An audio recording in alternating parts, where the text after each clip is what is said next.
Alright guys, it's time for glue up. In order to do the glue up, you're going to need a couple different things.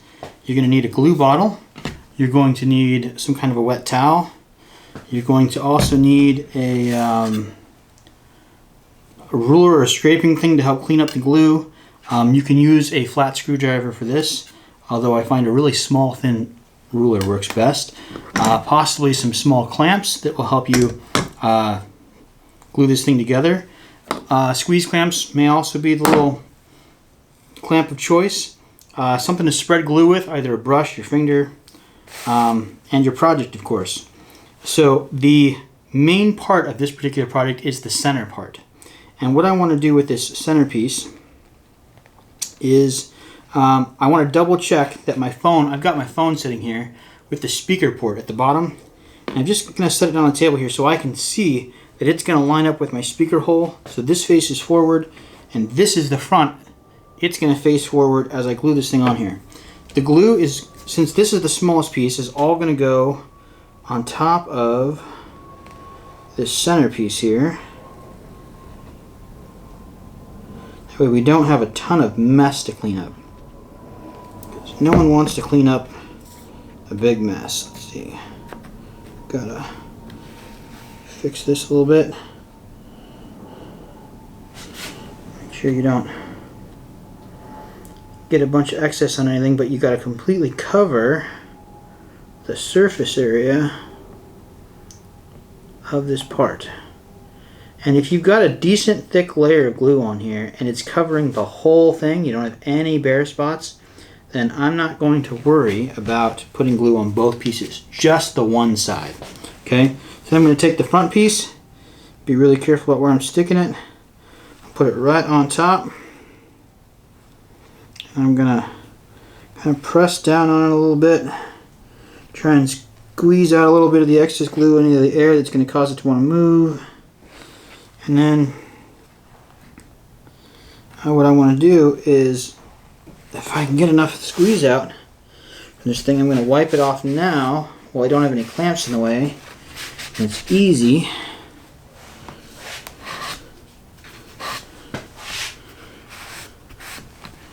Because everyone likes the job to be easy.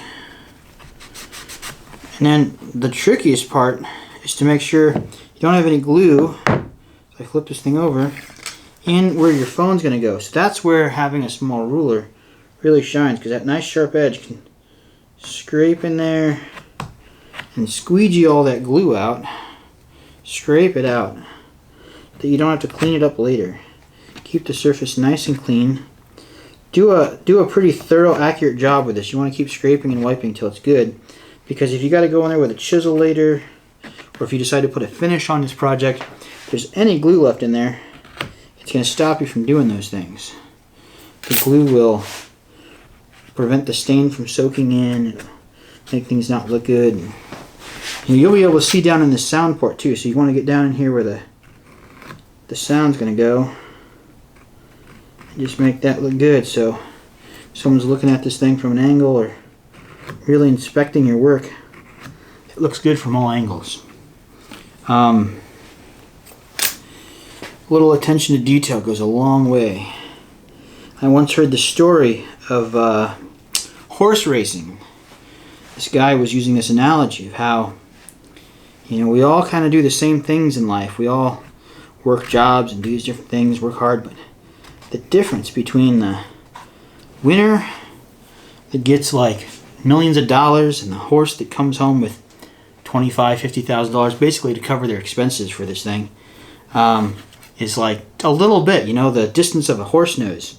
So it just shows you the little details in woodworking projects like this is what makes the difference between a project worth a ton of money and what really helps you stand out to become an amazing woodworker, and possibly one that can sell your work, and or one that just you know, does mediocre work that people aren't maybe interested in buying because someone else out there is willing to do that little bit extra. So I always think about that when I'm doing these little details, cleaning stuff up. So as soon as I get this nice and clean, it looks really good. what I'm going to do is I don't want to put the back on this. I want to be able to see through it. So I'm going to take a couple of clamps, just these little spring clamps, squeeze spring clamps here, and I'm going to put one on every surface that I can get it, just to hold it firmly in place. And I'm going to let this thing dry like this. And the reason that I want to do it like this is because I want to go back in here with the sander and clean out the holes for the speaker ports, so that they line up perfectly, because people are going to look at that. That's a really important part of the project.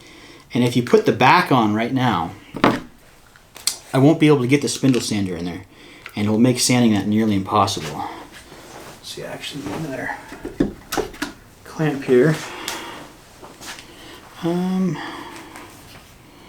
I might be able to get another one on there.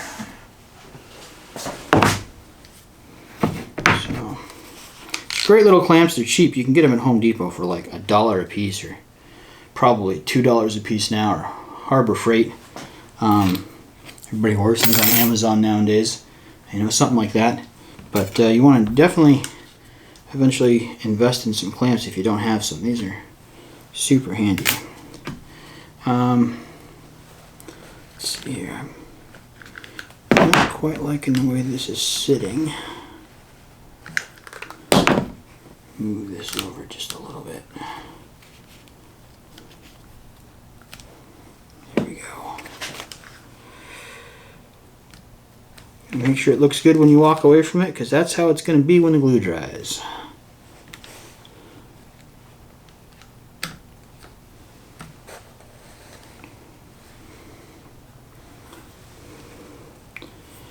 And